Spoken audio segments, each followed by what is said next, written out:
con la parte de neurooftalmología, ¿no?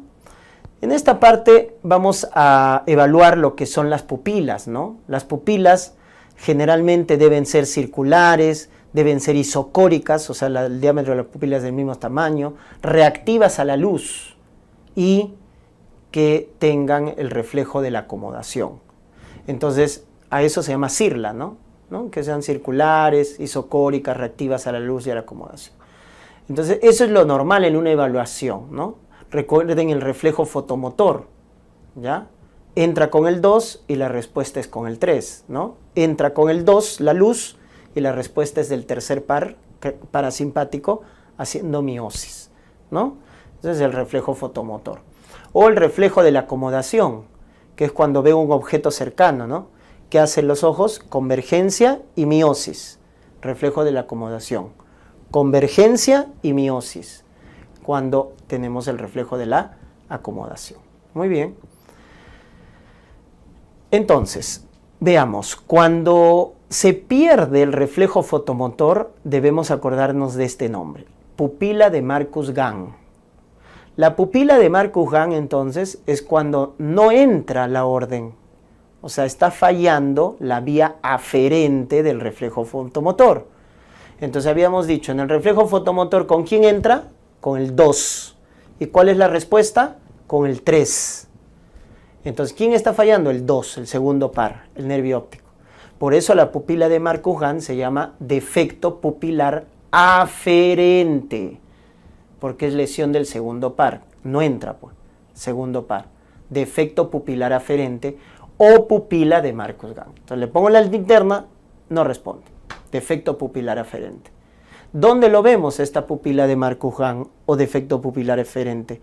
Lo vemos en la neuritis óptica, lo vemos en el desprendimiento de retina, lo vemos en la oclusión vascular de la retina, ¿no? En la oclusión de la arteria central de la retina. En esas patologías podemos observar este defecto pupilar aferente, ¿ya?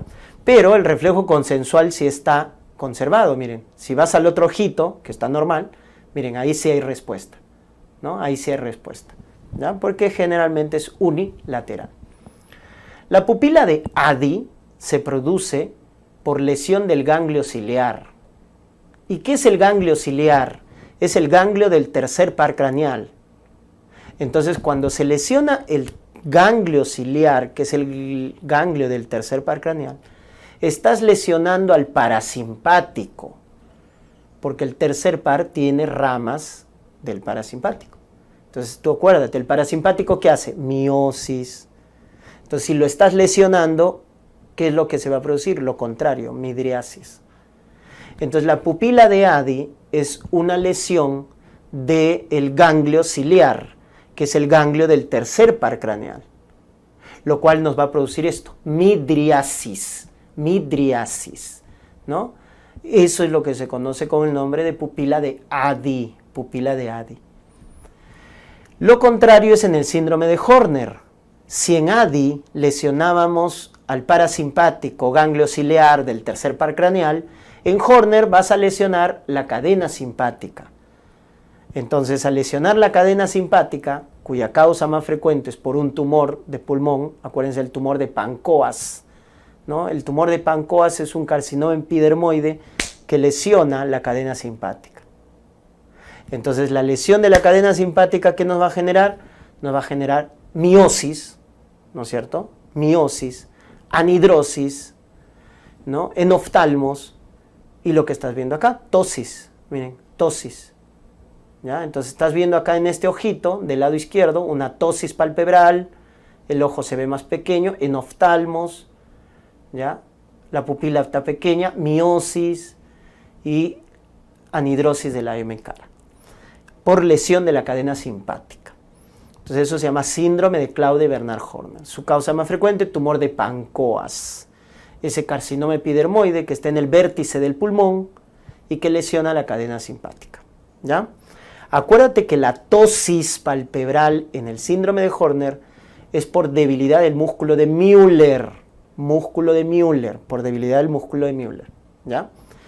Y la miosis es unilateral, como estás viendo, miosis, anhidrosis de la hemicara, de la hemicara. Es unilateral.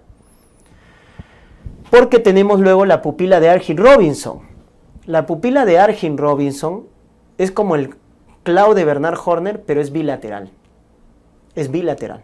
Es una miosis bilateral, ¿ya? Se pierde el reflejo fotomotor, porque le pongo la luz y no reacciona, ¿ya? Lo único que está conservado es el reflejo de la acomodación. Ahí lo estás viendo, convergencia y miosis. Entonces, cuando te digan miosis bilateral,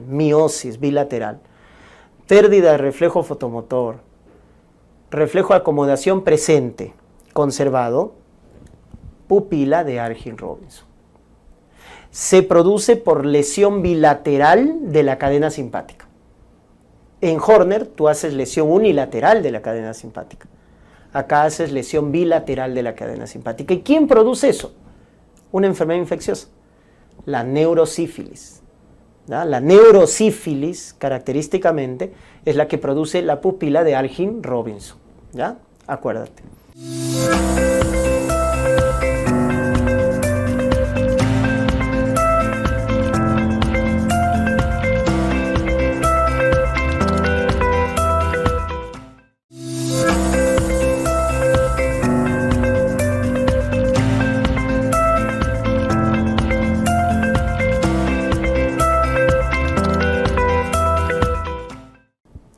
Luego tenemos por acá la neuritis óptica. En el caso de la neuritis óptica, recuerden que es la inflamación del nervio óptico, doctores. Inflamación del nervio óptico. ¿Estamos? Esa inflamación del nervio óptico va a generar, pues, visión borrosa, va a generar dolor. Eso es lo característico de la neuritis óptica. Dolor, visión borrosa y que, dependiendo del tipo de neuritis óptica, vamos a ver que produce alteración de la papila óptica, del disco óptico, ¿no? Entonces, ¿cuál es la clínica? Pérdida brusca de la visión, ¿no? Cuando se inflama el nervio óptico se pierde bruscamente la visión, pero de manera dolorosa. Dolorosa, ¿correcto? Porque cuando es indolora piensa en problemas vasculares, ¿no? Oclusión de la vena, arteria central. Duele al mover el ojo, porque el nervio óptico está inflamado. Entonces, al mover hay dolor. Pues el paciente prefiere estar quieto, ¿no? Porque hay dolor a la movilidad. Hay defecto pupilar aferente, o sea, hay pupila de Marcus-Gahn. Le pongo la linternita y no reacciona. Defecto pupilar aferente, ¿no? Y se forma también un escotoma central, ¿correcto? Diferente al glaucoma, ¿no? Al glaucoma crónico, que se formaba el escotoma paracentral. Acá se forma un escotoma central, por lo tanto afecta la mácula, la retina central, y es por eso que pierde bruscamente la visión el paciente, ¿ya? Entonces, cuando te describan ese cuadro, pérdida brusca de la visión, pero con dolor, un escotoma central, porque se afecta la mácula, piensa en neuritis óptica, ¿correcto? Muy bien. Recuérdate de la pupila de Marcus-Gahn, es un defecto pupilar aferente, ¿no? Le pongo la linterna y no reacciona, ¿ya? Hay dos tipos de neuritis óptica, la anterior o papilitis, que es más frecuente en la edad pediátrica, y la posterior o retrovulvar, que es más frecuente en mujeres adultas, ¿ya? Son dos tipos diferentes. En el caso de la neuritis anterior o papilitis, vamos a ver que la papila o el disco óptico se inflama. Por eso en el fondo de ojo vamos a ver eso, edema de papila, ¿ya? En la neuritis anterior o papilitis vamos a ver edema de papila. Recuerden que esto es producido generalmente, ¿no es cierto? Causas infecciosas, por ejemplo, la esclerosis múltiple. Pero ojo, la esclerosis múltiple sobre todo va con la posterior o retrovulvar, ¿ya? Con la posterior o retrovulvar. Ahorita lo vamos a ver. Infecciones, ¿no? Tuberculosis, sífilis, enfermedad de Lyme, tóxicos, etambutol, el metanol, ¿no? Vasculitis, isquemias por hipertensión, diabetes, dislipidemia, son algunas de las causas que van a producir inflamación del nervio óptico, ¿verdad? Entonces les decía, cuando la neuritis óptica es anterior o papilitis, vamos a ver esto en el fondo de ojo, un edema de papila, ¿correcto? En cambio, en la posterior, el fondo de ojo está normal, ¿Ya? Bien, acá la imagen está al revés, ¿no? Este es edema de papila. O sea, esto veríamos en una neuritis anterior o papilitis. Y este es un fondo de ojo normal. Pues este es en la posterior o retrovulvar. ¿Ya? Ahí está al revés el gráfico, ¿ya? Pero quiero que razonen, ¿no? O sea, el nombre, neuritis óptica anterior o papilitis, vas a ver en el fondo de ojo qué cosa, edema de papila. Edema de papila, ¿ya? En cambio, en la posterior o retrovulvar, el fondo de ojo está normal, ¿ya? Cuando diagnostiquen en una mujer una neuritis óptica posterior o retrovulvar, descarten esclerosis múltiple. Ese es el dato. Hay que hacer evaluación neurológica cuando una mujer tiene neuritis óptica posterior o retrovulvar, ¿ya? Descartar esclerosis múltiple. Muy bien. Entonces, esa es la famosa neuritis óptica, pérdida brusca de la visión, pero con dolor, con dolor. ¿Estamos? Hay edema de papila en la anterior o papilitis, ¿no? En cambio, en la posterior el fondo de ojo está normal, ¿ya? Porque alguien me dirá, doctor, ¿y en la hipertensión arterial, en la hipertensión endocraniana hay edema de papila? ¿No es cierto? ¿Cómo lo diferencio con el edema de papila de la neuritis óptica? En que en la hipertensión endocraniana o el paciente con retinopatia hipertensiva, la agudeza visual está normal. Acá no, acá hay visión borrosa con dolor. Le haces un fondo de ojo, edema de papila. Neuritis óptica anterior o papilitis. Si sale fondo de ojo normal, puede tratarse de una neuritis óptica posterior o retrovulvar, ¿no es cierto?